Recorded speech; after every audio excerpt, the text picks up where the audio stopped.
Because I don't care what the reason. I'm not in the class, so I gotta.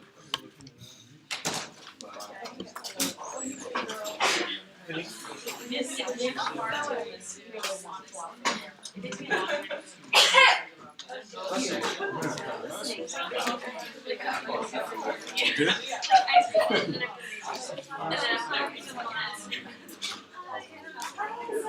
I know.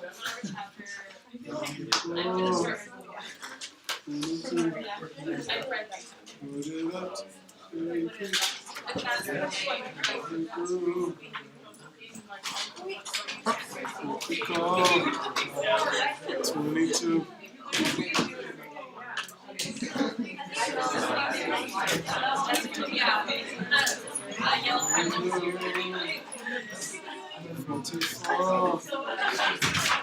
Twenty-two.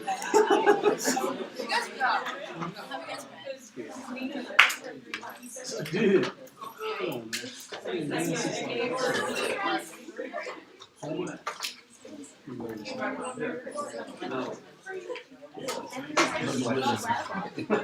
Man, he's totally my hat, man. He said, who's it, Hot Rod? Bro, he beat him up and took his hat. Totally my hat.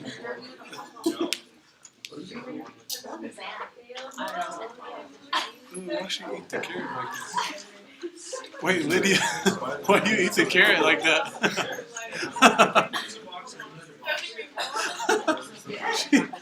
You know, like it's corn, like by the column. Okay, I'm not looking over there anymore.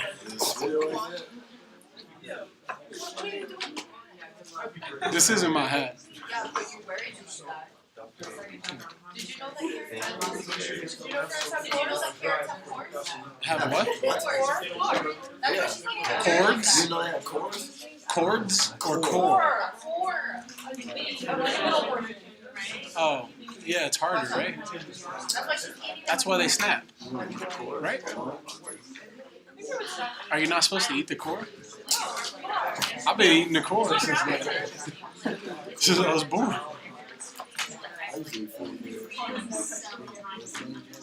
The bugs with the leaf on it.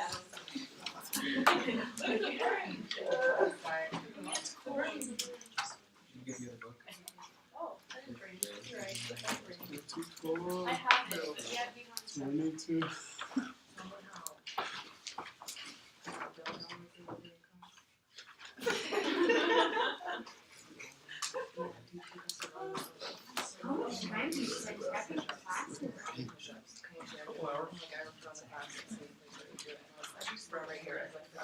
There's some stuff.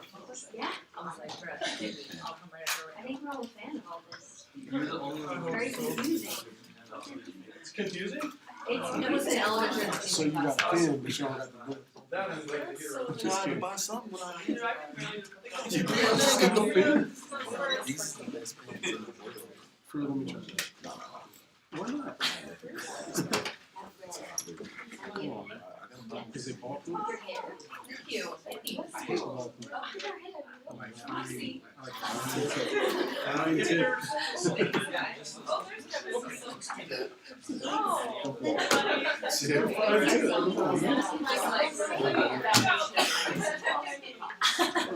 Let's pray. I like the thin. We have a lot to cover today. I don't want to shortchange you in any way. Our Father in heaven, we're grateful for the way that we've been made. Apparently, we were made fearfully and wonderfully. We pray that we will be ever curious, because that's one of the ways that we have been wonderfully made. In Jesus' name, amen.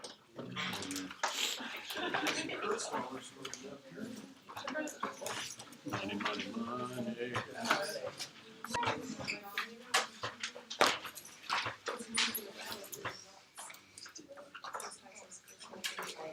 Oh, my man does Thank you. She said you would get cursed. We've talked about what philosophy is, And we tried in the last three class periods, to actually, rather than handing you examples of everybody else's philosophy to start, which we have to do in order to properly introduce what Western philosophers have done. But what we've tried to do is get you to sort of get infected with it and do some actual philosophy. And most of you have been doing some pretty cool philosophy. Even with just the questions you've raised some questions that are very similar to the questions that when they arose and when they started being asked and not just dismissed, philosophy was born. And so, in a sense, yes, you and I are standing on the shoulders of thousands of people who've been thinking like that, millions of people who've been thinking like that, maybe thousands that have been most influential. But that prompts us to be a little more capable of asking those questions. But the fact that people asked those questions when they were not being asked earlier is absolutely amazing. It's amazing. Now, I don't want to seem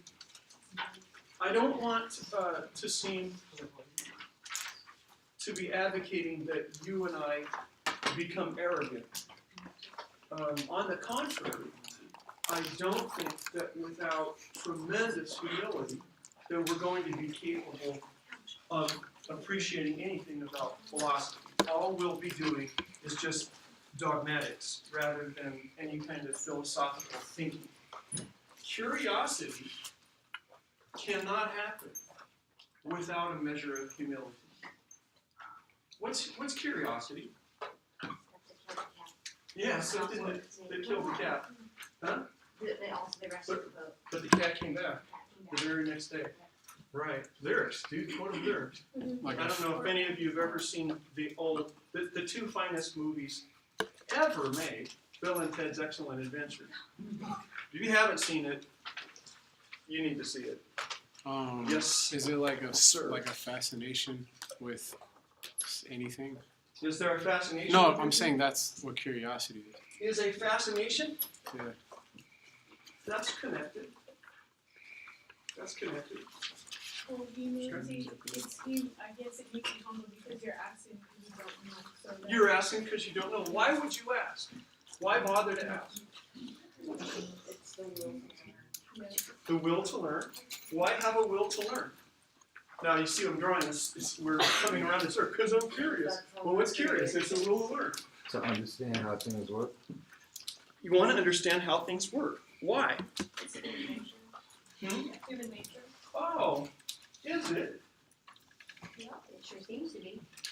Yes, curiosity is, to some degree, built into human beings. Sarah. Curiosity is don't.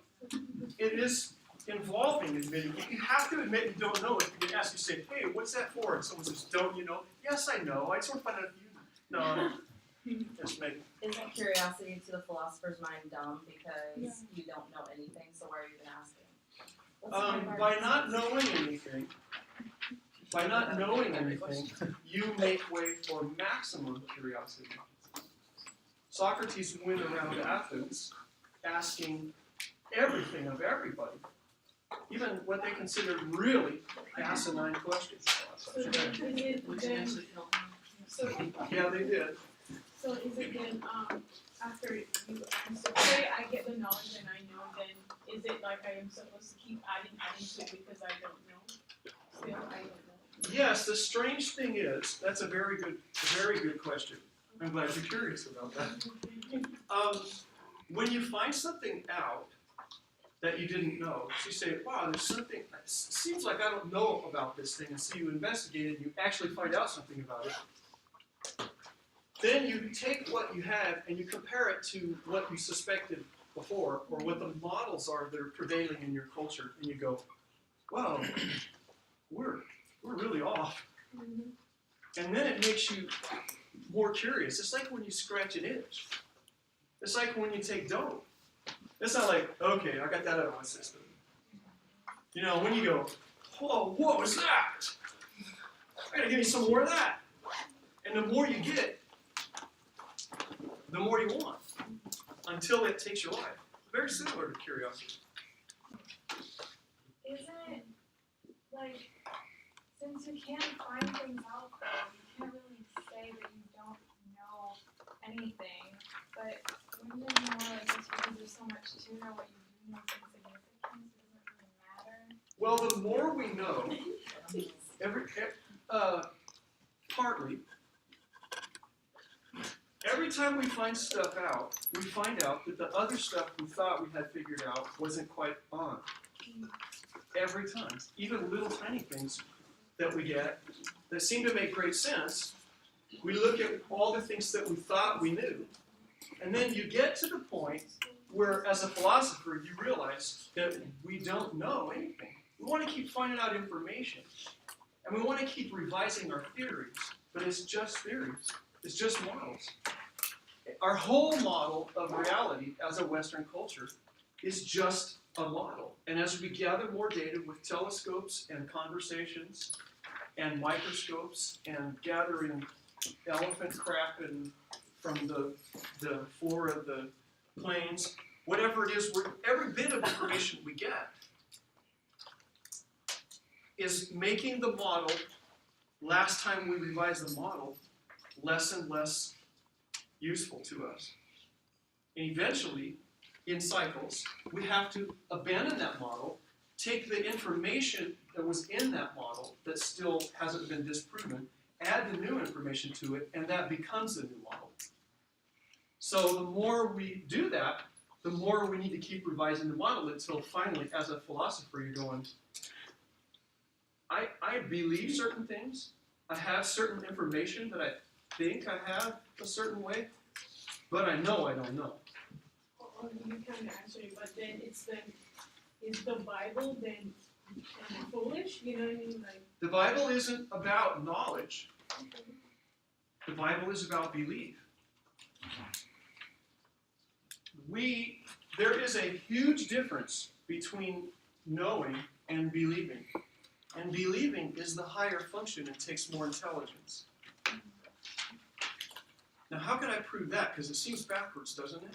Smart people with lab coats and multiple PhDs and expensive equipment that they have to write a grant to get and all that stuff, generally we don't think of them as Bible thumpers.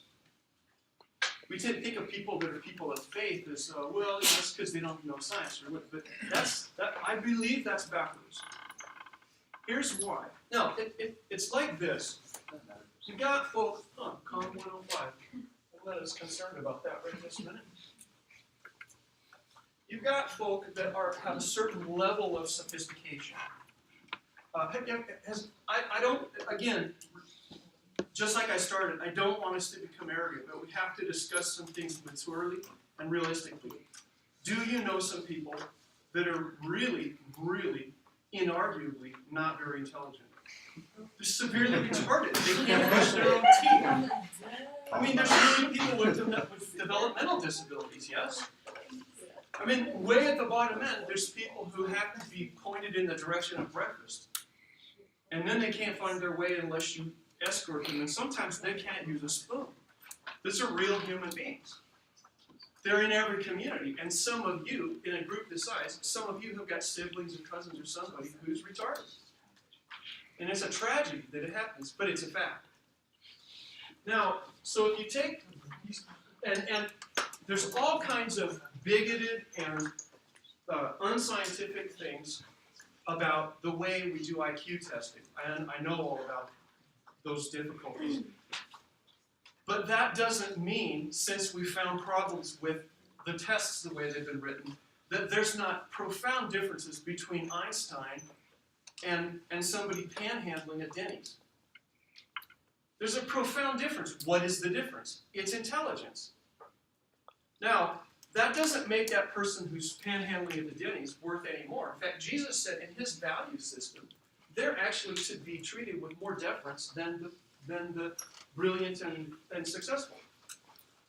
They're given less abilities. And I can explain some of the things that go into making IQ, but let's just, for the sake of discussion, forget the testing and all that stuff. Let's just say we recognize there's some people who have a harder time accomplishing the same things, and sometimes they can't even understand anything. And at some point we might say somebody has a 40 IQ. Now, I apologize, thank you so much. I apologize for having no other scale. I don't know how else to talk about it. But if you take somebody like Einstein, that was 160 IQ. And then you take the philosophers who ranged from, say, 180 up into the 200s. And then you realize that by definition, the average of all the people around is 100. That's how they scale the test on purpose. That's how they scale the scale. So 100 is average. And if you graph everybody where they fall with a bell curve,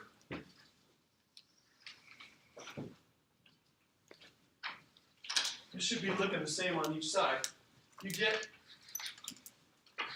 like, this is how many people there are and how many people there are. You get numbers that you can look up on Wikipedia, but most people are in here somewhere. And you can say, hey, well, most school teachers are somewhere in here, and most physicians are here, and most attorneys are here, and most scientists are here, and then philosophers are here, and then you have people where this gets so flat you can hardly see it. It's just asymptotal. It goes to nothing. You get out here, you got these wildly intelligent people who just are lonely. Okay, so curiosity leads to discovery, right? Yes, And the sometimes. Western world is, in 2017, is extremely advanced, right? Well, But in many ways, but but not look- in every way. But look at, I'm going to use Kenya because I was just there. There's still tribes in Kenya that they still can't figure out a lot of things that we figured out True, 200 or 300 years ago. true. So but are they less intelligent? Are they the reverse rejecting? is true. There's things that the people that are living in small communities that haven't changed much in centuries, in small people groups, there's things that they understand that if they try to explain to us, we get arrogant about it, but we don't understand it because we don't even have categories for it, and they have thousands of things that they understand that we don't. So in those tribal societies, they have this same kind of curve of people, including people over here. And not less common that they're really super intelligent than us either. So are they more intelligent because they figured out that in life you don't need all of that? You don't need all of these advances in the sense of like when it comes to happiness, it's usually that those No. people are No, because their children are dying of malaria and dysentery because they drink out in of their some soil. places, but like when you go to Fiji and go into the middle, an island off the mainland where that nobody ever hardly goes to, those people are as happy can be and as healthy as Very can be. happy, yes. So that is the case in some places. So AIDS, there's- malaria, So if they're guerrilla happier, warfare. who's smarter? Because we spend our life trying to get happy. We Right. have lots of ways to Surprising. do it and don't do it, and they start out and stay that way, so who's smarter? Again, it depends on what you consider intelligence. However, let's look at this. When you put numbers on these things, we say this is 100 here, okay, 100, and we would say that by the time we get to here, we're at 115. I don't know. You'd have to look it up on Wikipedia. I don't remember what. I'm sorry, 85. Going backwards. 115. And then by the time you get out here to say, there's not that many people that are that profoundly lacking. And then you get out here to say 130. Get out here to 180. Now, if you take, say you take 1,000 people at random. You take a random sample of the population, 1,000 people, Pretty sure And- he's just waiting for something. and you see where they go. The curve will look like this. If you take 1,000 people, that's enough to make it look pretty much this shape. If you take 100,000, it'll definitely look like this. If you take 350 million, what 370 billion, like it is, like we have in the United States right now, it'll be, the lines will be smooth even. You know, when you get that many people, it just perfectly falls that way, strangely. Why that is, I don't know. That's something we'll get to when we talk about people like Pythagoras, why numbers seem to be magic like that. But let's say you have in your people group 80 people. That's not enough people to guarantee any representation on either end. Because when you've got people out here, you're starting to get to where there's 1 out of 1,000 that are that, in that, or further, you know, then you get over here and it's, you know, to 140, you know, 1 in, what is it, 1 in 10,000. And you get down here to where people are just like vegetative, and you have to have maybe 1 out of 1,000 people. So if you only have 80 people, there's a good chance you don't have anybody anywhere except here, or even possibly here. Now when that happens, you make a series of unwise decisions after another, generation after generation. It's so small. Now, if you take the United States, if you take the same number of people as one of those little people groups, just at random, just select them by flipping a coin off of a census report, you would have a very similar distribution. You probably, taking 80 people, you have like less than a 1 in 10 chance of having anybody who's super intelligent in the whole group if you take just 80 North Americans. You see, we have many to choose from. There's just millions of people who, without people to hand them things that they've already figured out and say, here, work this, they would never have it. I mean, how many people in this room, if they just left 2 or 3 of you to your own devices, would come up with an iPhone?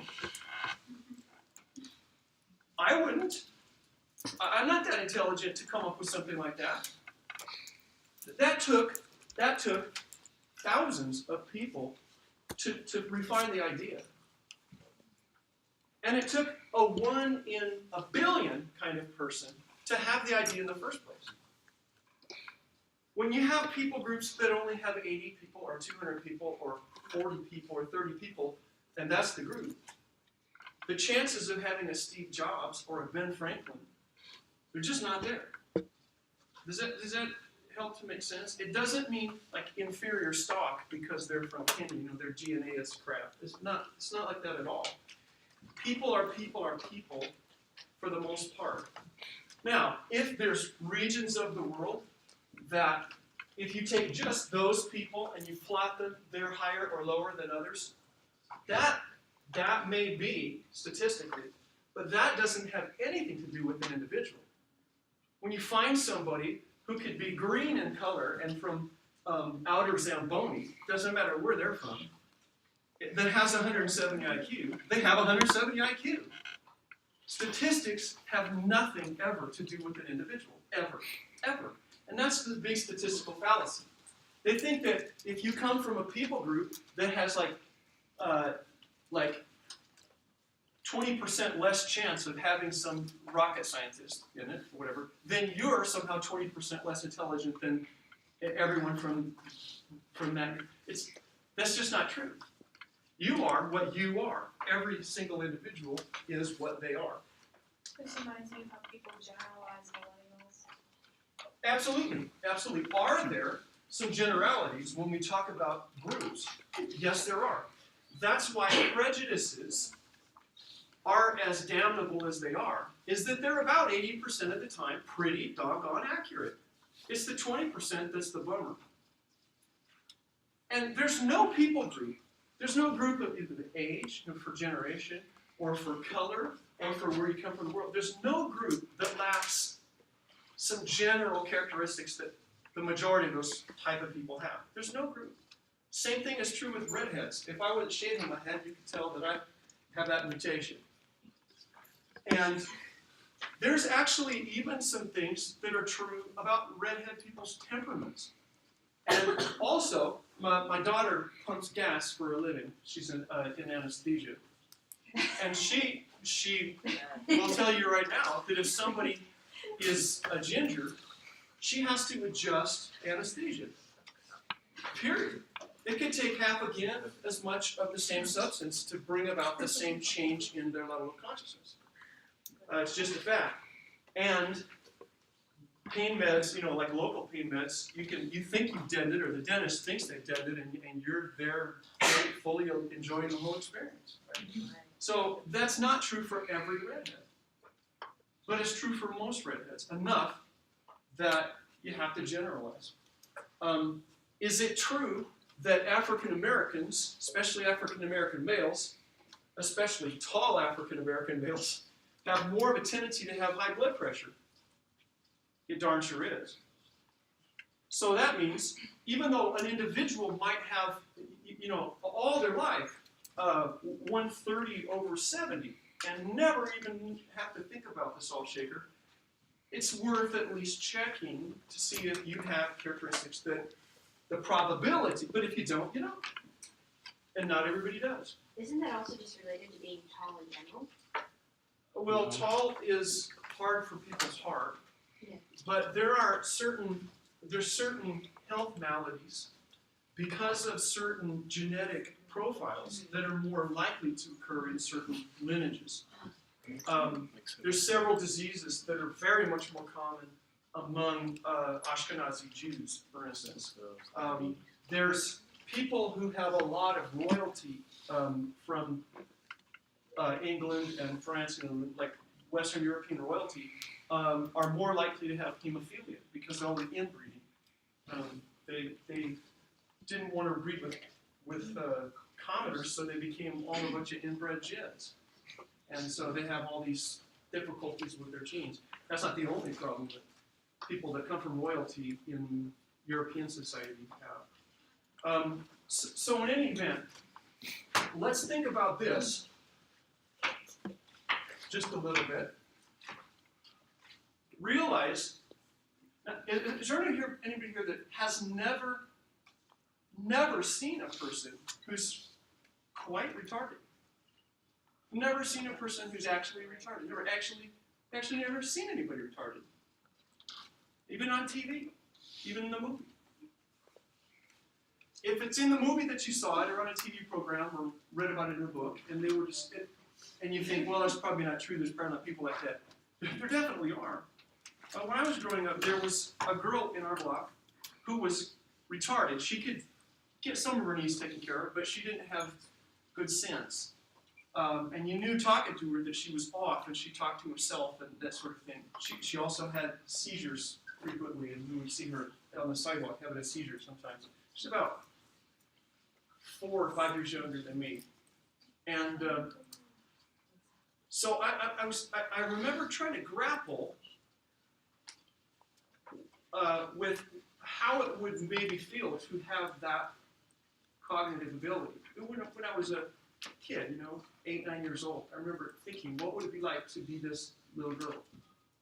And I remember thinking, we had a couple of times when I was growing up, we had a German Shepherd, very intelligent. You can train them to do things, and they figure stuff out. And I remember when I was about 9, being shocked to say, well, wait a minute, that little girl is a human being. But I have an easier time teaching Buster to do stuff, and then trusting him to do it. And if there's a problem, Buster's more likely to solve it constructively than this little girl. Wow.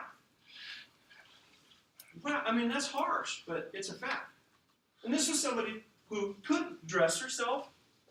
She was hungry. I think she could find her way in the kitchen. I mean, probably not good to be using a stove or matches or anything, but I think she could feed herself and stuff. It just was not zoned in. And I don't know what her IQ would be estimated at. I don't believe she could read at all, even though she went to school and tried to teach her. I don't think she had any literacy skills, whatever. She couldn't write her name. And we tried to teach her to write her name and to write the alphabet and stuff. Nothing doing. Although she had an adequate vocabulary, she just wasn't making sense of the things she was saying. But what does make someone retarded? What is it that they're just different? You know, like. Well, that's different. Being different is different than being retarded. And sometimes you can be both different because you're retarded and different for a lot of other reasons.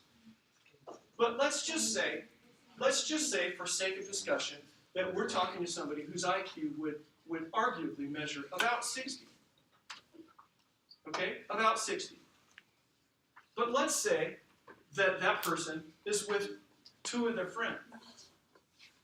And you're listening to their conversation. And they're figuring things out. Are they trying to figure things out? Because retarded people do try to figure things out. Everywhere on there, I mean, down to a certain point, people are trying to figure some things out. So here they're discussing things. They could be discussing religion. They could have just come back from Sabbath school or Sunday school or vacation Bible school, and they're discussing this. And you're listening to them. What do you think about what you're hearing? Are you impressed with the amazing, abstract insight and the clarity of the logic?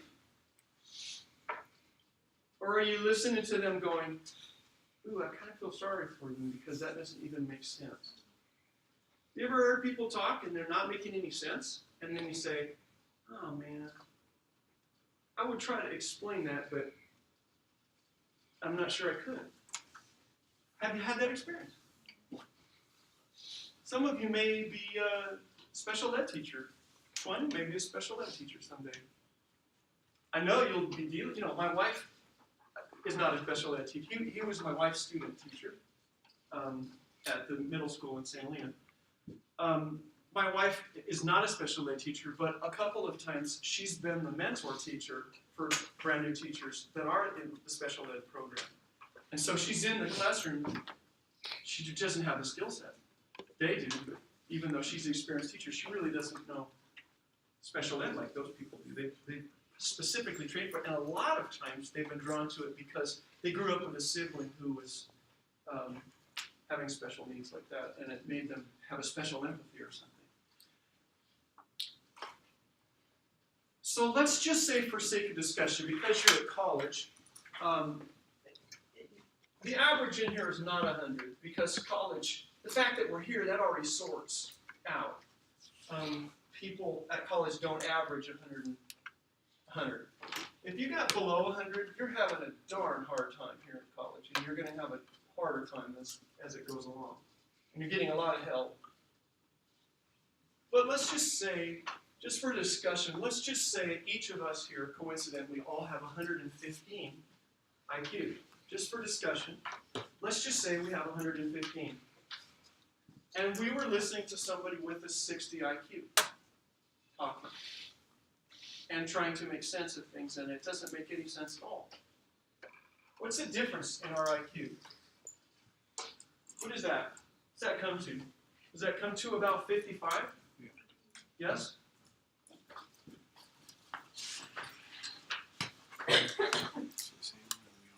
When you and I talk, we make some sense. We make some sense, right? So let's say that you and I and a couple of our friends, we're sitting around talking, and guess who's listening? Einstein. Somebody who has 170 IQ. How do we sound? Stupid. We sound stupid. We could be doing the best we can. They could look at my lecture on YouTube and go, oh man, well, what can you do? Must be a small school.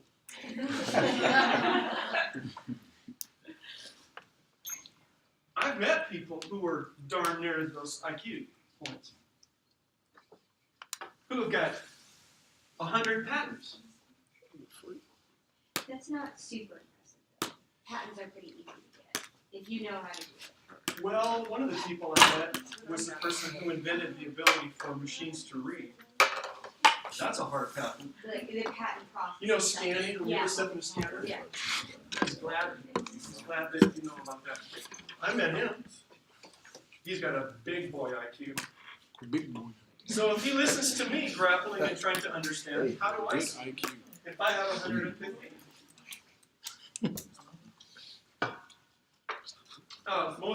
Most people teaching in college have higher than 115, so we're saying that as a matter of discussion.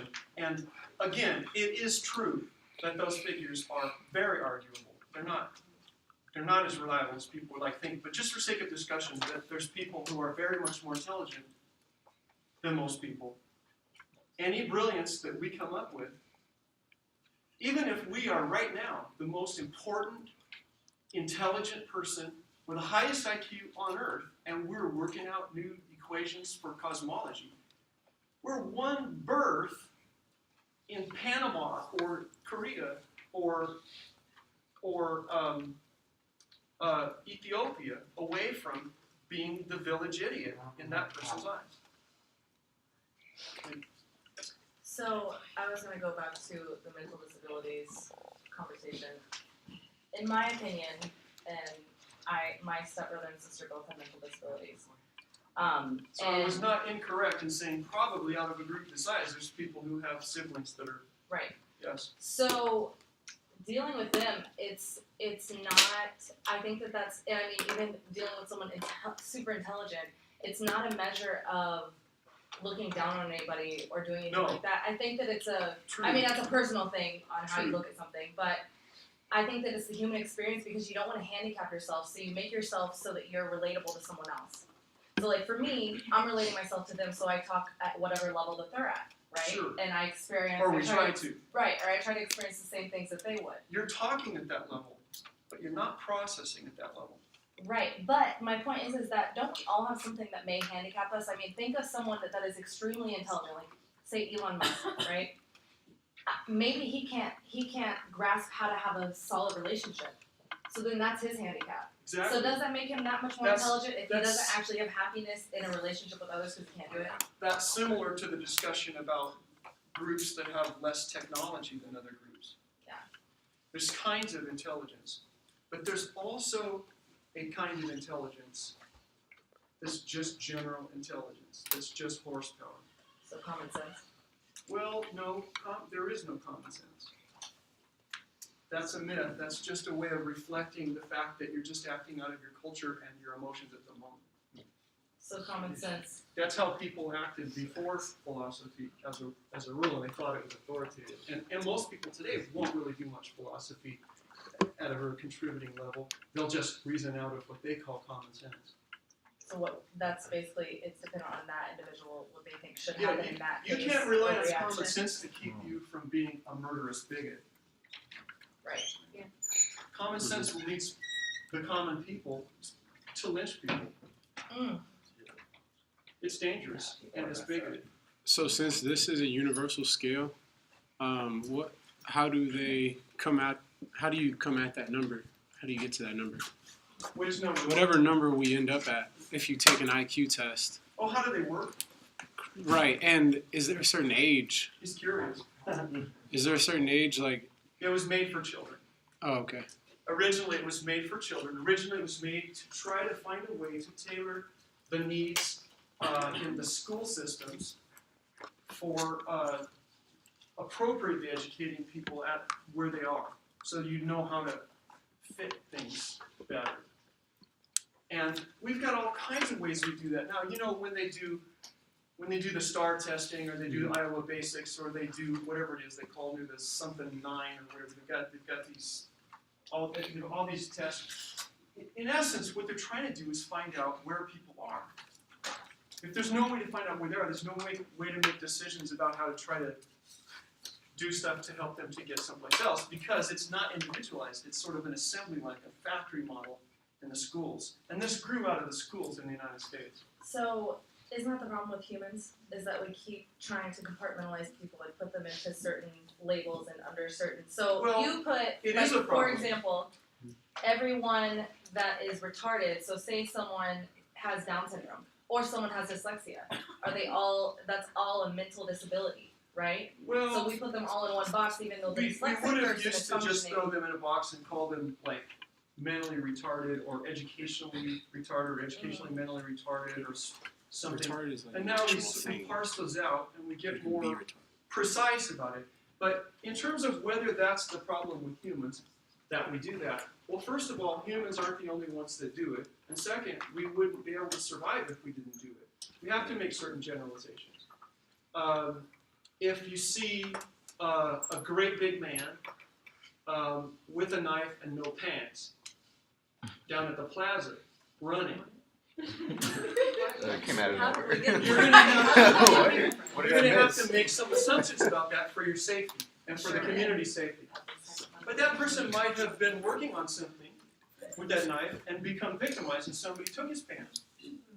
We don't know, but we make these decisions and you have to, before you know that though, you have to first assume what For your own safety. might have had for safety, yes. And that, it's not limited to humans either. If a man beats a puppy, that puppy might become afraid of males Yeah. that are over a certain age or certain height. And that's not rational. I wouldn't hurt a puppy. But that dog might be really afraid of me 9 years later. My dog hates police officers. There you go. Somebody probably bossed up on the dog in uniform or something. It could even have been the postman That is a or disability. the UPS person, whatever, but they look at uniforms. Could have been a cop. Any bad experience that they have, they might generalize because they need to. That's a mechanism that keeps us safe. If certain kinds of people have a tendency to hurt us, then after a couple times, you said, "I'm gonna fool me once, shame on you. Fool me twice, well, maybe shame on you again." But by the third time, it's like I got to start learning from this. And so that's why we generalize like that. And those generalities serve us about 8 out of 10 times.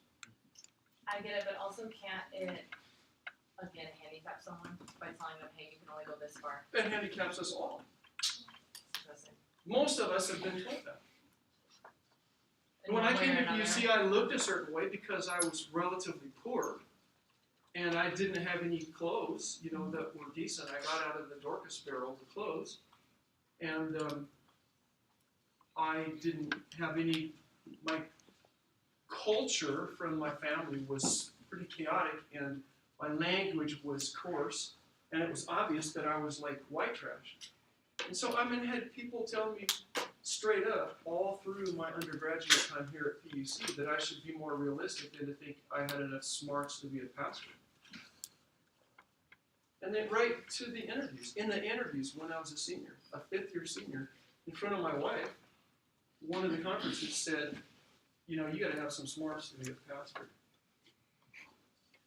And they said, we have a major university town in our conference. What would happen if the only opening I had was at that church? How could I send you there? I said, well, I guess if the Lord needed me there, he'd have to work something out. I guess, have to work out of my stupidity and ignorance. I guess maybe I can handle it, but maybe not. And I said, but here's the deal. I wouldn't work for you if it was the last job I'd ever be able to have. Right. Adios. And there was still like 3/4 of the interview left. And my wife and I left, and I said, shame on you guys on the way out the door. That was nasty. Oh, so I was gonna say, people with autism have like really, really intelligent thoughts, but they just can't bring them out, or at least this is what I've heard. So is it Some people with autism. the smart people who just don't know how to speak their language, or they don't know how to bring that out of them, or help them understand? Is there a problem with the education system? Do we dedicate our education to people who There's a rumor that don't autism understand? might be like these superior beings that are starting to emerge in everything. In point of fact, what it is there's some handicaps in some of the networking in their brain. And sometimes when one thing doesn't work, other things compensate. Like if you're born without the ability to see, you might not, but you might take the area on your cortex that was dedicated to all that visual processing and put it for other senses. Like you might become much better at hearing and feeling. There's one young man from the Sacramento area that he got cancer in his eyes when he was tiny. And he is the first person we know to develop very accurate actual visualization in his mind using sonar. He makes a clicking sound going, and She said maybe 10 years. well, wow, what if you and I could have that clicking Because that's what thing? Yeah, and but nobody taught him. They couldn't. No, we're not aware of other people that have done it before. In addition, he must be brilliant. The kid must be Isn't brilliant. it that it's a pretty usual trend for blind kids that they start clicking already, but their teachers No. and other people are like, don't do that. I don't know if that's true. I've heard it, but I haven't seen the evidence of it. I've heard it anecdotally, and the way it was stated led me to believe no, probably not. But it could be. I don't see any proof the other way either. But in my guts, I think that's probably not true. Because if it was true, I think that more people than this young man would have done it. Because it's not true that there's thousands of blind people. And they just haven't been anywhere in the world. Even places that are so hands-off. There's some cultures that don't believe that you should do anything to restrict your child's freedom in any way or even guide them. They're covered in burn marks from the fire. Because the parents believe that that it's immoral to correct a child or to give them boundaries. And they are blind people. But we've still never seen, before that young man, we've never encountered somebody who did that like him. He's just brilliant too. So, other than accommodating, like, per se, in this situation, students, what other purposes does that scale really serve us if it handicaps everyone? Well, it doesn't only handicap people. It can, for instance, if you want to know whether you should take your child out of school, and you believe that child is so intelligent compared to the other children that it's really slowing them down, and it's not good stewardship to have them in a regular school, they need to go have a private tutor for somebody that's really well educated in how to teach geniuses, a real expert. Well, more than half of the parents that teachers deal with believe that's the case with their kids. And statistically, that's asinine, right? It can't be possible. If most parents think their kid is, up here, but they're not, we need to recognize that we think our own kids are a superlative. Because for us, they are. How would we tell? I think my kids are brilliant. That's my contribution to the world. That's my immortality and the whole thing on this planet. But there are people whose kids are more intelligent. There's people who take calculus books and skim them and put them away, and that's the end of study. That's not one of my kids. They had to work really hard in math. They figured out their math, but they had a harder time in math than I had. Both of them. A lot harder. But how would we know? It helps us to discover if we would test people in certain ways.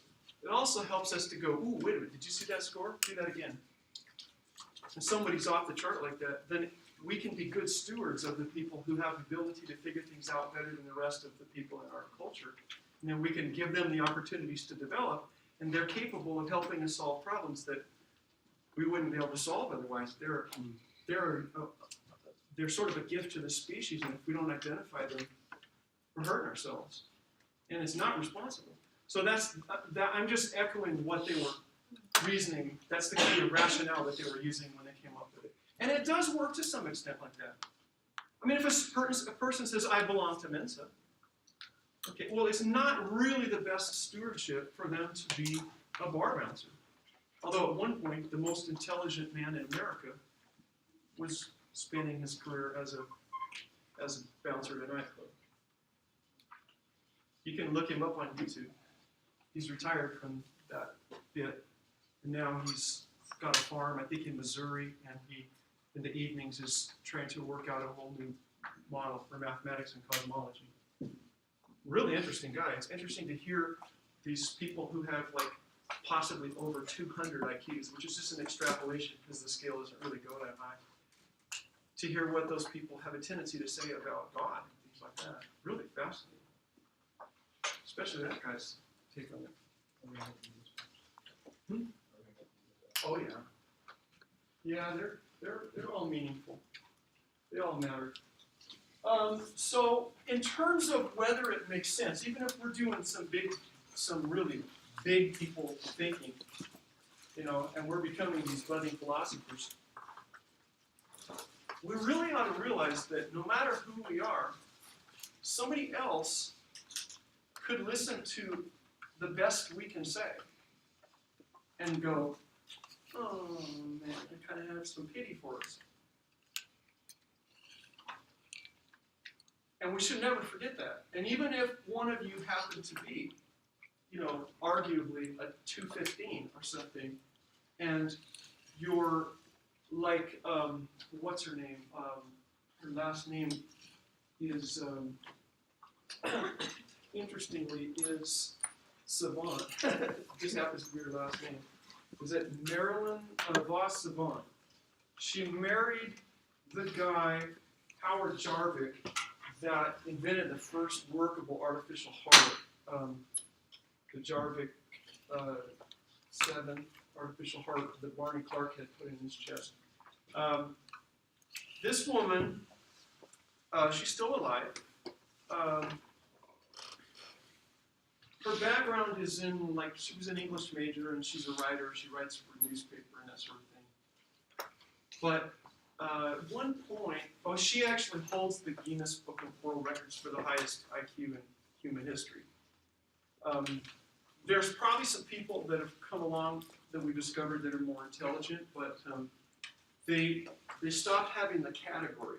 There was an argument about the validity of extrapolating beyond a certain point, and they stopped having the category, so she happens to be where it ends, just for Guinness standards, because they're not checking anymore. But she's one of the smartest people that's ever been born, probably. And with her English major, she's the technical director at the chief engineering officer for her husband's artificial heart company. She didn't have an engineering background, just didn't need it. It's also obvious to her. Duh, you know? Can't you just see? How high was your IQ? Oh, it was estimated up in the 220 something or 230 something. It was just ridiculous. And she and we don't know really how valid that is, but we know that she's just heinously smart. She's still around. Out of curiosity, how high is your IQ? Well, again, when you look at an individual like that, it doesn't give you the picture of the whole concept, and it's subject to lots of error. I'm not sure if it's just, I'm not sure if it's good to say or bad to say. It's been measured at different times in my life, and it's not like Ms. Voss Savant, that's for sure. And it's definitely not 100. But it's varied within about a 10-point range, somewhere from like below 150 and down 10 or 12 points, depending on, you know, what I had for breakfast or whatever. So it's not like 1 in a million, but it's 1 in a few thousand. That's about it. And that's not really that important, because you can find groups of several thousand, and then there's always somebody smarter than me in a group like that. So in a community like this, I'm sort of the village idiot, you know, in a place like this. So some of you are probably a lot higher. But there's certain areas where I don't have that much intelligence. It's really uneven. I have probably not even as good as average in terms of some aspects of like spatial mechanical kind of. I'm not a bad mechanic, but I mean just that kind of, I have to work at it more than some people. Like Ben Carson can see things in 3 dimensions and manipulate them in his mind like without trying. So his IQ in that measure would be, 50 points higher. And mine would be probably 90 in that one area. So it's just real lopsided. The language stuff though, and the basic math, is pretty good there. Isn't that kind of thing pretty normal across the board? How most people have like very high in one area? Oh yeah, because all of these are just averages. And they don't really apply well to individuals. That's the thing. So when you hear what yours is, well, you also could you could test over and over and over and over and have a relatively average IQ and become a Nobel Prize winner in physics. You could do that. So it's not something that you should use to determine where you go. If someone's like a bad tester, because I know some people are like, they just don't take tests. That's right. They could get So would that 70 and have a brilliant IQ. Okay. Absolutely. That's part of what's wrong with the test. Wait, so the IQs are not really that accurate then? Or No, not for individuals. They work. They're statistical, and statistics never really do much for individuals. like the lottery thing? Yeah, Like, you're not going to win the lottery. someone will, but not you. The lottery is a special tax for people that suck at math real bad. That's what it is. So do you think certain areas of intelligence are more valuable than others? No, not across the board, but in certain situations, yes. If you're stuck in a blizzard and somebody is really, really adept at wilderness survival, and they hit their nature intelligence, their environmental nature intelligence is really high, then they're good to have around. But there might be a rocket scientist who's, not worth anything. But you have to shoot and use for food. What? Donner, party of I mean, it's just not depends. really. Those things don't apply. Statistics No, don't just apply like- to individuals because but they like, come why would from they be bad to characterizing know? a group. Then Doesn't to do come any back and harm. try to characterize an individual, it just doesn't work.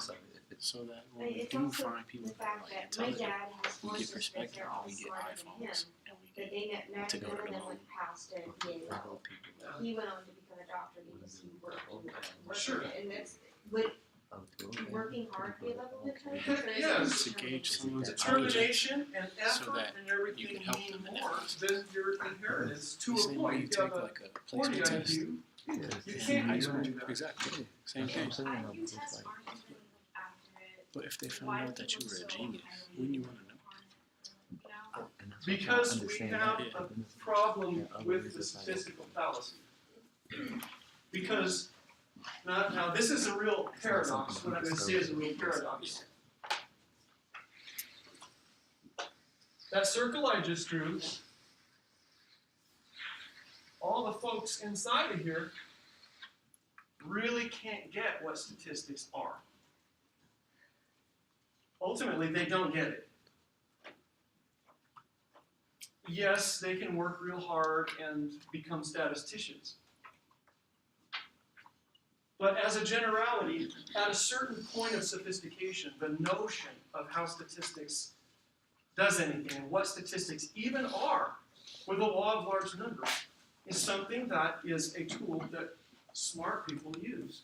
And it's very, very hard for almost everybody to get. There's just some things like that. How many people do you think use multivariable calculus in their career? Or in figuring things out in their private life? How many of you have taken multivariable calculus? Let me see your hands. Okay, so there's 2 of us in the room. Okay. How many people here can't define multivariable calculus? Okay. Well, I'm going to say this. You might have even taken a statistics class And you might even be able to define it. But really getting what it is and how to use it is a really, really high function. Right? Are you a math major or physics? Physics. Good for you.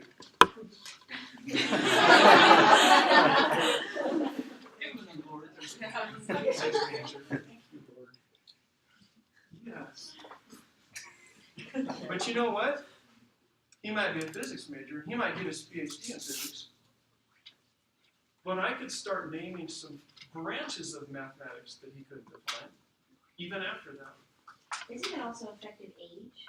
The older you are, the more likely you are to know things. Well, until I meet like 9-year-olds who could correct my work, I'm pretty comfortable saying that. But sometimes these kids are like at MIT before they really are ready to start being trusted to brush their teeth reliably at night.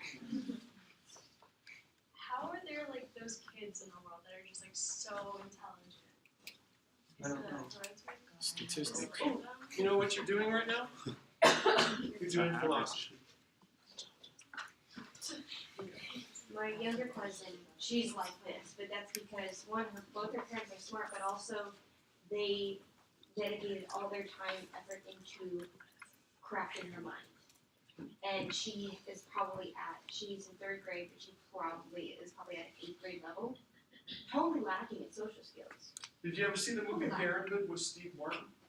No, but like You need to. You need to watch it with her. Her intelligence level is probably, if they hadn't done that, it would have been, above average, but You need to get with her and together rent that old Steve Martin movie. It's called Parenthood. It could happen to you. You need to see that with her. That makes a really good point. It's a lot of good. There's a real cast in there. Tom Hulse, Rick Moranis, big names. What is the verb for philosophy? Philosophize. Good question. So We've curious. been having this conversation for 2 days. Who has been having this wonderful? Like us. I love it. Wait, use it more time. I love it. No, not that. What do you think? Philosophize. What were the other verbs? Like rationalize. Philosophizing. I feel like at a certain point, though, like your intelligence in terms of what we consider intelligence in like the school aspect only goes so far. Because I mean, my brother just started dental school. He's 23. My brother's considered young for dental school, but there's a guy in his class who's 17. Sure. He started college at 13. He's like, I mean, he's a really cool guy. Not to him on FaceTime, but he says like it sucks to be in dental school at the age of 17 because he's like, I'm never gonna get married. I'm never gonna find somebody I love in school because everybody's 10 years older than me. It's so hard to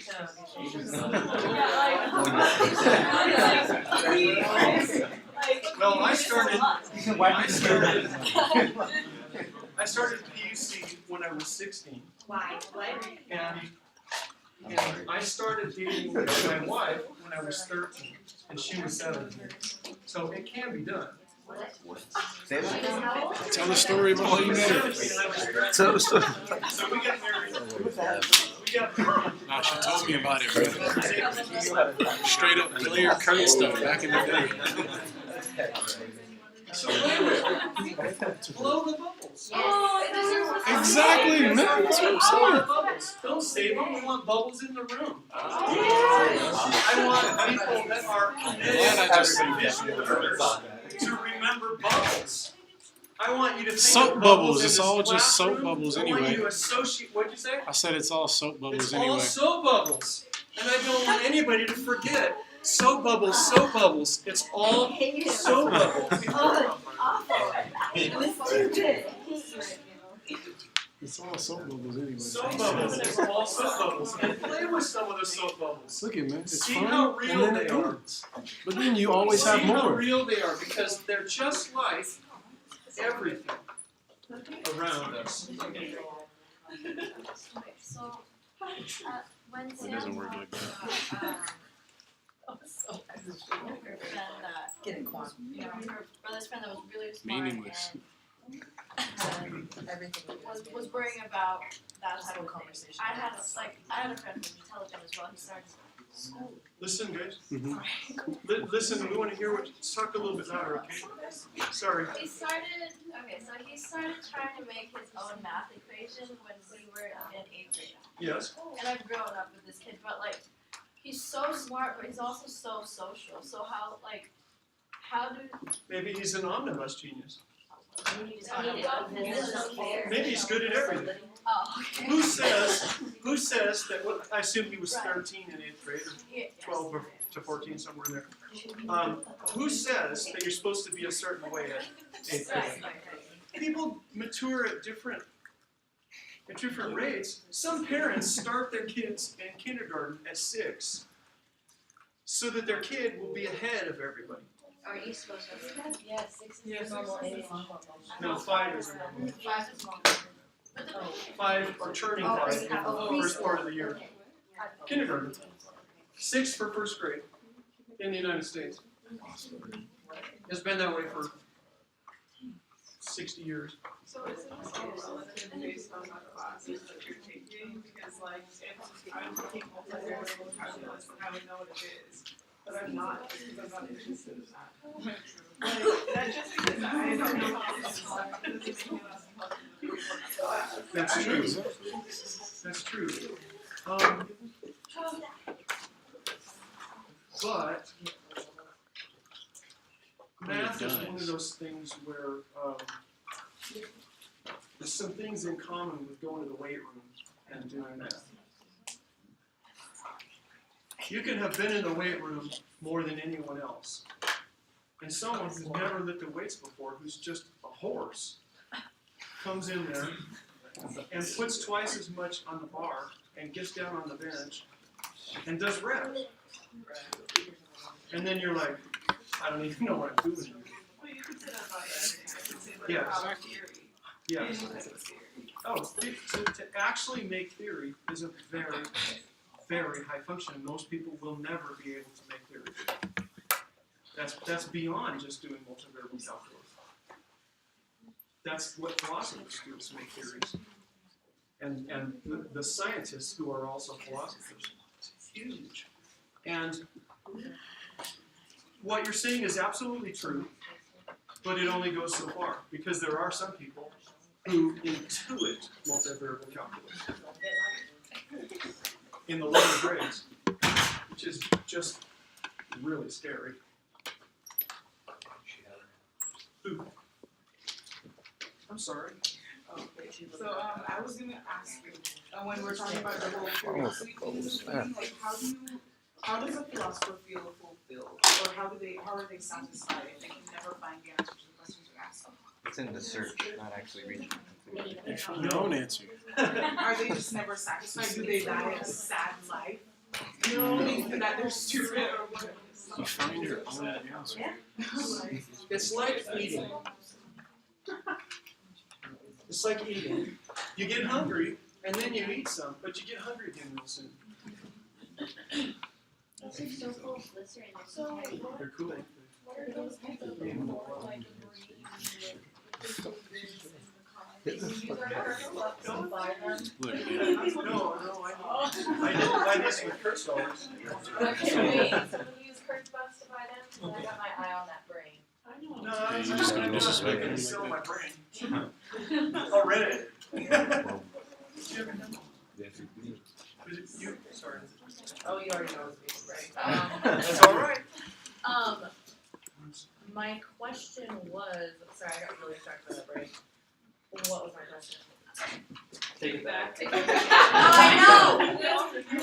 Oh, I remember. So, not knowing, that's where they found satisfaction, is they just kept, so like Socrates died, did I say his name? Socrates. Yeah. Actually, it's not how he said it. He probably said it more like Socrates. Oh, shoot. That's the So smart ask way him of next saying time. Okay. In Bill and Ted's Excellent Adventure, they called him Socrates, at least until the end. So he was happy because he realized that life is about seeking knowledge but never actually finding the answers, and he was okay with that. So he just kept asking because he was Yeah. a curious man, but that didn't make him, instead of some people that would make you feel depressed, because you never find the correct answer, but he. Can I make an analogy? You sure can. There've only been like 2-3 times in my adulthood where I needed to be taken to the emergency room. And other people have to take me there. I can't do myself, you know. I'm just, one of the times was when I blew these ribs grappling. When I blew these ribs, I was in St. Helena on the mat, and I was grappling with sensei, who weighed as much as I did. We were both about 220 at the time. And I put an outrigger out there, and I thought I had enough leverage. And when I drew it down, he didn't move at all. He had his both legs out and was planted, and and it went. I could hear it. And I was like, and I had trouble even drawing a breath. I couldn't get up. And there was one person who had just finished, she was on the mat, one of our brown belts, had just finished the 2-year nursing thing. But it was all very classroom to her, and I'd been an EMT since before parents were born, probably. And so I'm saying, you need your diagnostic skills here, come over here. And I'm telling her what to do. And I'm saying, go to my car and get a blood pressure cuff. And so I had some concern about whether I was going to puncture a spleen or I was going to blow a rib, through a lung or something like that, or whether some pieces could go into the diaphragm because of where it was, floaters. And so I'm laying there trying to assess whether it's really serious. And wondering, is a wind going to come back? And it really wasn't coming back. So I said, call my wife and my son, please. Take my cell phone, call my wife and my son. So they came there, and my son looked at it and said, well, crap. And he rolled the mat up around me. And had someone get the other end, put it in the car, and then he drove me to the emergency room, and he, on the cell phone, called my buddy, here, who was an EMT, who was, at the time was the director of training for England Ambulance. He came down there and met the car, so we didn't have to call an ambulance to get me from the car into the emergency room. He went into the ER and got a gurney and came out and packaged me on the mat, took me in. And you know, even though it hurt like, well, it's just indescribable how much it hurt to try to breathe. At the point at which I said, I'm letting go, somebody else has this. By this, I mean me. It was delicious. And there's only one other time I've had to be taken to the emergency room when I just was not able to manage my own existence. Everyone else had to manage it. The moment at which someone starts taking care of you and you go, I'm off duty, is ecstasy. It's just ecstasy to not have to even be responsible for all of it. And I'm always used to being responsible for so many others, you know, and I've been pastoring for 1,000 years and fire department and law enforcement, you're always on, and I'm always on. And then to just say, I'm responsible right now for nothing. Someone's even responsible for my breathing. I don't have to worry about that. These philosophers came to the point where they could basically say, and this is written in our Old Testament, by the way, be still and let me be the God. Be still and know that I am God. So they were able to finally say, not only do I not know everything, I never can, and I don't even really know anything. And they were off the hook. We're all trying to figure it out because, like, our soul and our life depends on it, but they came to some way to just yield to their ignorance and just say, I don't know squat. And they were so relieved to say that. Still curious, but just so relieved to just say, I don't know anything. So, you know how we're always like in these little whizzing matches with each other? Whatever it is, we've got our thing and we want to be competing with another person, whether it's how we look or how smart we are, and someone asks us a question, we don't know the answer, quick, make it up. You know? Or I got this. We're always like, oh, I got this. So we have to look good in comparison with others and all that. They were able to say, well, I guess I'm the stupidest person in town. Everyone else seems to know. That's what Socrates said. So he went around saying, I really don't know much about anything. You're obviously knowledgeable about this thing, so, deal me some info. And it was such a freeing thing. Because we're all with big trowels and buckets trying to spread BS to let people think that we really do know things. And that's tiring. And we have to remember what we said, because then someone's going to ask us, and someone might hear, and they remember, or they wrote it down, or they recorded it, and we say something. But how easy it is to just say, well, I don't know. If you say to me 2 weeks from now, when I say something, you say, well, before you said, and I'd say, so what? I don't know anything. Big money. I don't know anything. I told you I don't know. Is it? So is that the philosopher's happiness is being able to say that they don't know anything and just having that relief of not knowing or accepting that they don't know? The seeker climbed high in the Himalayas, looking for the man that he hoped would be his guru. He felt this attraction to the master, and he had a dream, and he sought counsel. So he'd been looking for months, cave by ridge, in the valleys, on the hilltops. Finally, he came across a cave, and his soul knew that he had found his teacher. And he went in, and he said, hello? Come in. Are you the teacher? He said, does your heart tell you that I'm the teacher? It does. He said, excellent. He said, I have looked everywhere for you. I've really needed my teacher to complete my training. I've gone to Harvard. I've gone to Cambridge. I've studied 7 martial arts. I've written books. I've read 100,000 books. I've been certified in every kind of yoga. And there's some. Can you fill in the blank? Because he started to explain his concepts and was going to say, I've got these pieces missing, and the master said, T what? A, B, C, D, E, F, G, H, I, K, L, M, no. Would you like a cup of tea? Yeah. Okay, so he's going with this verbal dysentery. The master is making tea, and he's nodding. And he came over and handed the man a little cup. And he started to pour hot water. And it filled up. And he kept pouring. And it ran on the man's hand. Ow! And where the cup fell, he just kept pouring all of the pot right into the full cup. He said, what the heck are you doing? Are you crazy? No. And he said, well, are you senile? Did I get here too late? He said, if you would like me to fill your cup, it needs to be empty.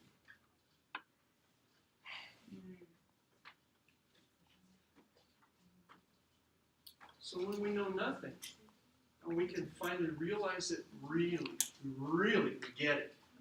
Now we have an empty cup. Christians, I feel like, not even Christians.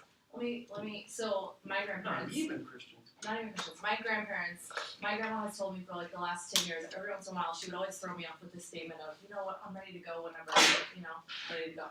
Ready to leave and pay this life. Like, she's fully content with where she's at in her life, right? She's 75 now, and like, That's what the she's Klingons say. Today is a good day to die. Right, well, when I was younger, I used to be like, that is morbid, Grandma, like, you're gonna be around forever, okay? And I tell her that, and she's like, no. And I was like, listen here, Grandma, you can't just leave me like that. Anyways, but the have said Yeah. that the aim of philosophy is learning how to die. Right, and That's I exactly feel how like I the feel. only way a person is okay to die is if they're fully content with leaving how they left something. Yes. So like a lot of times we don't leave situations until we feel like we've really like even a conversation. I won't leave a conversation until I've said proper salutations. Like, okay, I gotta leave now, goodbye, whatever.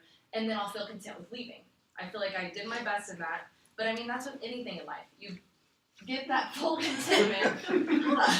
Like Lydia.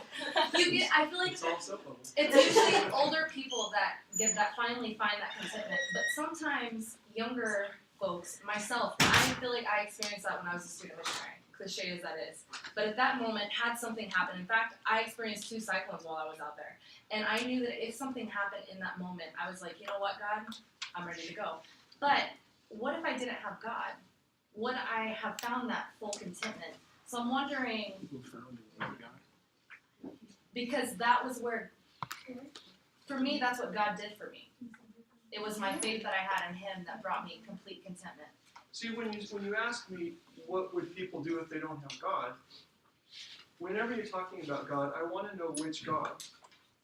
The Father, the Son, and the Holy Ghost. The Trinity. Well, yes, The but I Christian mean The the God. one. Christian God. That's not- Yeah, but I mean the one that whatever person you're talking about, you in this case, it depends on your construct of God. Right. Right, so, What it is you have. Because what if you have a construct of God that's inaccurate? I could, but see, that's the thing is for me, I mean, I identify as Adventist, but it's a little bit different because if I were to be asked about doctrines and stuff like that, I don't know. My answer to So everything why do is you in your identify heart as of hearts. Adventist? Huh? Why do you identify as Adventist? Because I believe that not the rules, but I believe in the fundamental beliefs. I understand Why? them. Because I think that it is good to have a Sabbath day. I think that in the Bible, if the Bible is true. See, but then my little conspiracy self comes in, like, what if the Bible really isn't true? What if King James was lying? I don't know, whatever. But Comment on that? What if you've been born in India? How would you Right. react? Well, but see, You that's the wouldn't thing know is for about me, I think that Christianity, humans, so- it's about heart. It's about heart and morality. It's about who you are and how you led your life and were you good. Like, but that's just me. That's my personal opinion. I would never put it on someone else. I have a couple of degrees in theology. And so I say this out of humility. To me, theology is the ultimate arrogance. I'm an expert in God. The glorious thing is that my master's degree, you ready for this? You know what it's called? What's the actual degree called? Master of Divinity. A Master of Divinity. I'm a Master of Divinity. And all along I thought that C.S. Lewis said Aslan was not a tame lion.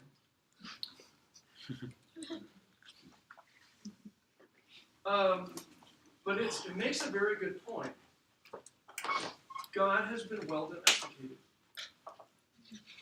Even when Nietzsche said that God is dead, that wasn't a theistic statement. Right. It was a religious statement. It was saying that God as a construct in people's minds had evaporated. That has nothing to do, what we perceive about God has nothing to do with the reality of God.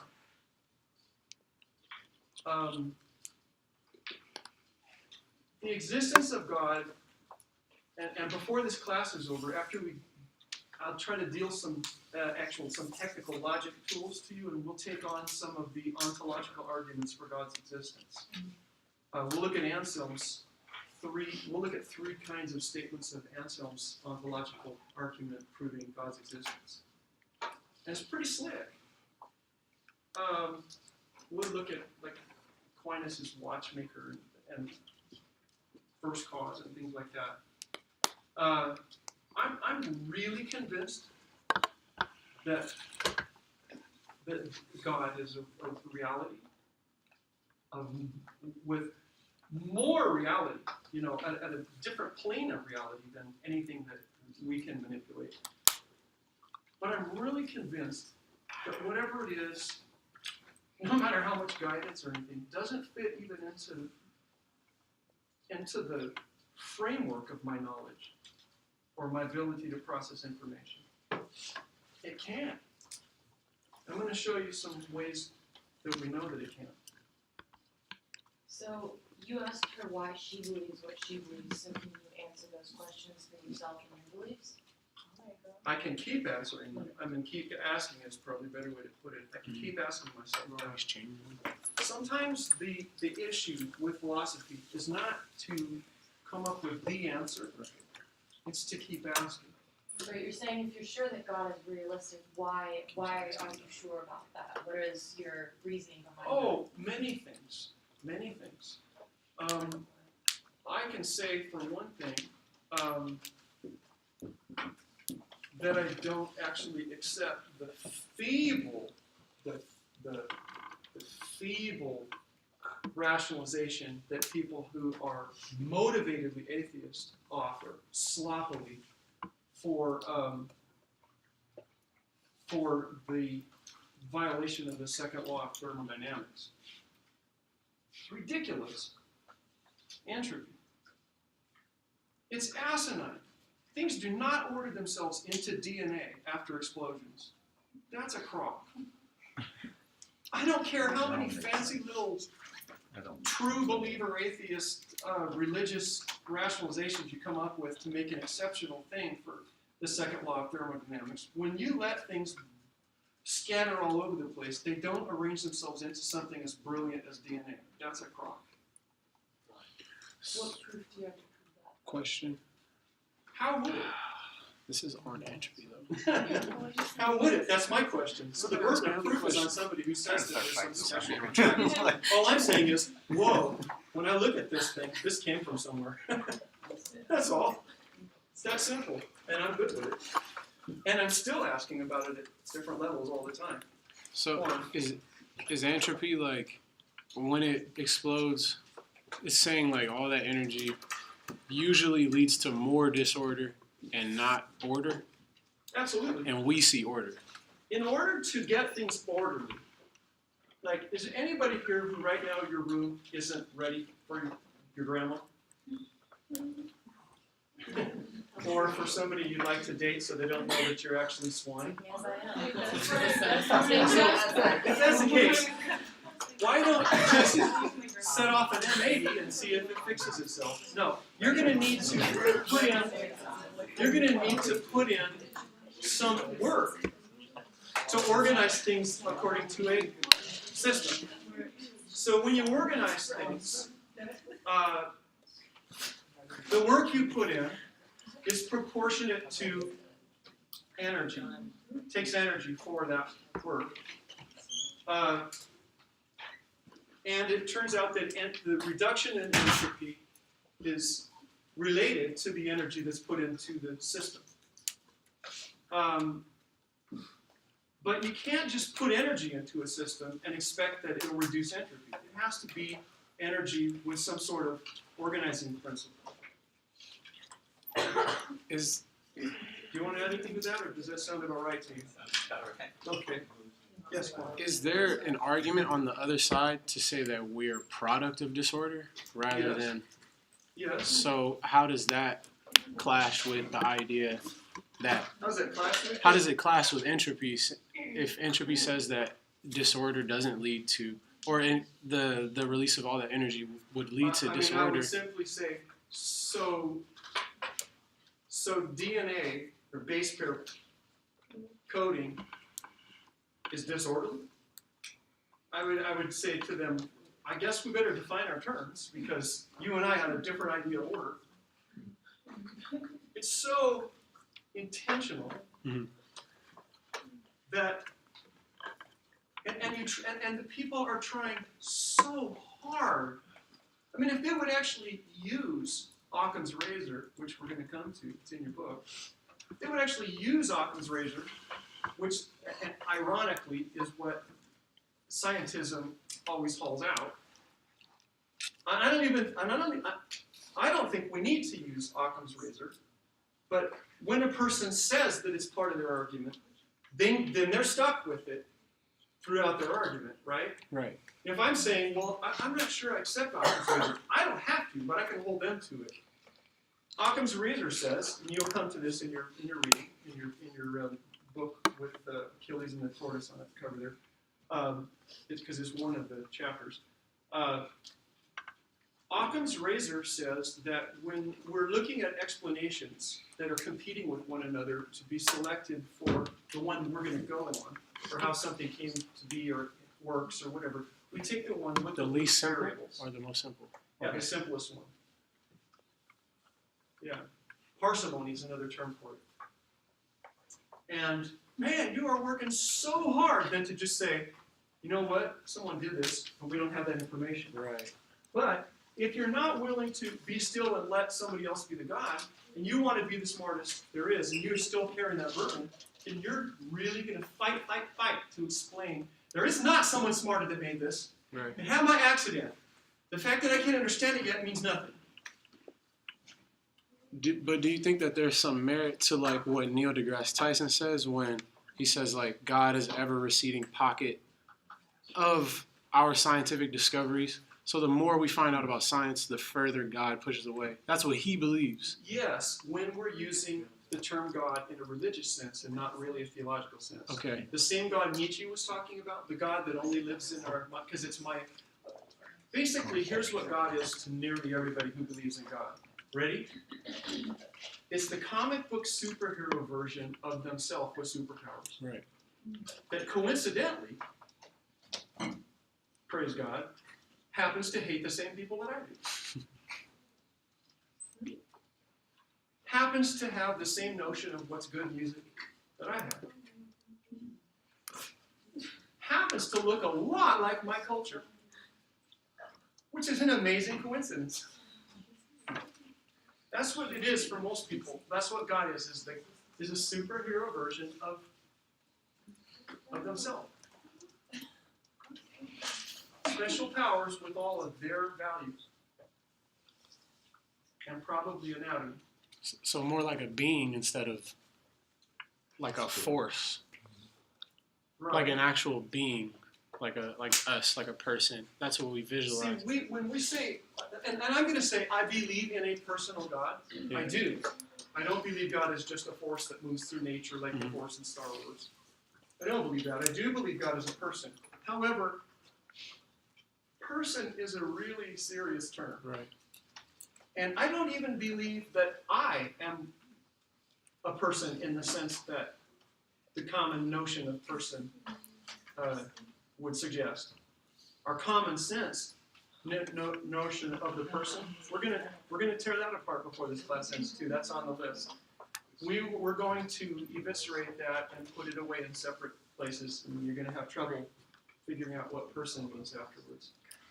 It needs to happen because when it doesn't make sense with itself, which I'm going to show, you'll appreciate that. Dang, maybe person isn't such a cut and dried thing. You said God is a person, but I think so. isn't Jesus the one that was a person? Because he came down to earth, not God. God stayed up Is there any difference between Jesus and God? They are one and the same, but they come in different forms. I come in different forms. You should have seen me at 245 pounds. You should have seen me with the shoulder width Do you have a photo? They exist. She said I on need campus. proof. Shoulder width red afro, man. With the big old metal tooth cake cutter and everything. Because that's what my hair was when it was there. Lucky for me, because that's what I was born with. I'll be right back. You just compared God in a religious sense to God in a theological sense. Why is that different? Well, a religious sense is kind of like our concept of God, or the things that, it's different, my concept inside of God, your concept of God, how you think of God, and then the sort of way we agree about God at church. And that's religion. That's a religious sense. But theological, I mean, even that is different than what God is in God's actual essence. Whatever God's isness is different than our theology about God, and that's different than the religion about God. Those are not the same thing. So when somebody says God is dead, it doesn't mean that they're saying there is no God. That's a different statement. There was a context for the statement that Nietzsche said. Vast context. I mean, to get the context, you could have a class that's longer than this whole course to even try to appreciate just the context of that one statement. There are courses in little subsections of Nietzsche's work. Okay, so people in different religions and individuals all have a different perspective on who God is, and that means they judge different people, like they judge who's gonna go to heaven and not, whether they really or not. You all hearing what I'm saying? And they do it sometimes they do it based on who follows the commandments or who prays a lot, or kind of silly things like that.